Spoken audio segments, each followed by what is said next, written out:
Hey guys, what's up? I am in my greenhouse today and I thought I'd make a quick little video.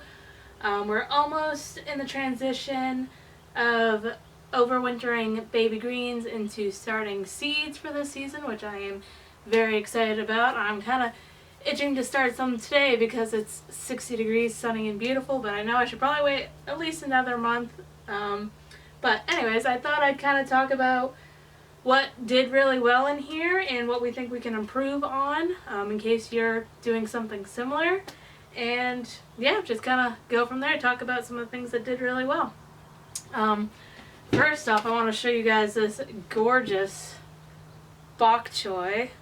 This is doing fantastic. So this greenhouse is unheated, with this back wall actually a wall. The rest of the sides are double-walled plastic, and the sun comes in this way. So it has this really nice effect where the sun comes in, it hits the wall, and it helps this greenhouse really retain heat. So we don't do any supplemental heating in here. It does have a concrete floor pad that was already here when we built it, so I think that also helps retain some heat. But we've had nights in the teens and everything looks fine. I think we've had 3 lettuce plants that have died. So overall, things are thriving in here. And look at this. This looks so good. So we've done a bunch of different brassicas. Here, I'll bring you around.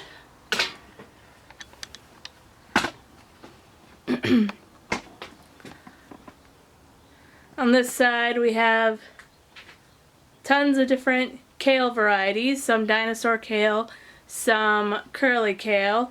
This kale we actually did get started sooner, which is why it has nice bigger leaves as opposed to this smaller kale. We probably didn't start this till about a month after these. These I think we started late August, and everything else was more like mid-September, which was a little late. This next year we're definitely going to get things started sooner.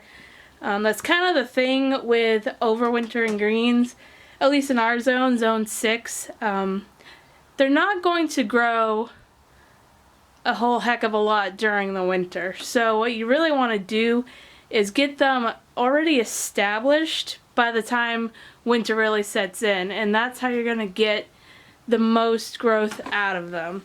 That being said, we have been picking from all of these greens all winter, whether it was salads or smoothies. We have been absolutely munching this stuff almost every other day. We come out here and pick some. So it's definitely supporting me and Rory, and we could even take more advantage of this space and really fill it out. We're still kind of learning the nuances of all of this, but anyways, I digress. Over here we have some catmints that we just kind of threw in here to see what would happen to them. Same with that rosemary, and they are absolutely thriving. The rosemary is actually putting on these super cute, delicate flowers that smell really nice, and all this lovely new growth. We've had a couple different types of lettuces that have been really wonderful. Spinach, and like I said, a bunch of different kales. This bok choy, which all of this stuff we don't pick like the heads of. We'll just come around and pick the outermost leaves. That way the inner ones will keep growing and we don't actually kill any plant. It just keeps producing for us. This is called Claytonia. This is the most succulent green I've ever tried. It reminds me of purslane, the weed, if you've ever had it. I think it might be related to it. I know it's called winter purslane, but don't hold me on that it's related. But this is really nice, succulent leaf. Makes for great salad greens. Also just great for nomming. I'll come out here and just pinch these off and eat them. They're so good. And some more really cool looking lettuces. These lettuces are thriving in here, and they aren't quite as frost tolerant as the brassicas, but they're even doing really lovely in here. One thing I do think we won't grow again, at least not throughout the whole winter, is arugula. It's okay and it's fantastic when it's in the baby stage, but man, it's bolting in here over winter. Like, if you plant arugula, it will bolt within like a few weeks. So if we do this again, we'll probably just save it for like baby arugula, chop it, and then maybe replace it with something else. This tadsoi is not only unaffected by the cold nights, but it is absolutely thriving. Stuff in here is really appreciating this last week of sunlight we've gotten. And over here, just some more, various more claytonia, lettuce, kales, a few squeaks of red mustard here. I don't know if I'd grow this again. It's pretty thin and dainty, and it's nice tasting, but I just feel like this space could have been occupied by something giving us a lot more. And this is Chinese leaf cabbage, which is arguably one of my favorite tasting greens. It's just so fresh tasting. And lastly, we have some winter garlic, which is just sticking cloves into the soil, and then you grow them up to eat them for their greens rather than the clove. And they're also taking their sweet time, but we also did get them off to a later start. So I would say in conclusion, things were very successful in here. We've eaten tons of greens and salads and smoothies, and the only thing that we would really change is starting all of these seeds earlier and maybe even getting some more containers going, because we still have space up there and over there. And there's Rory's fig that he overwinters in here, and it absolutely loves it.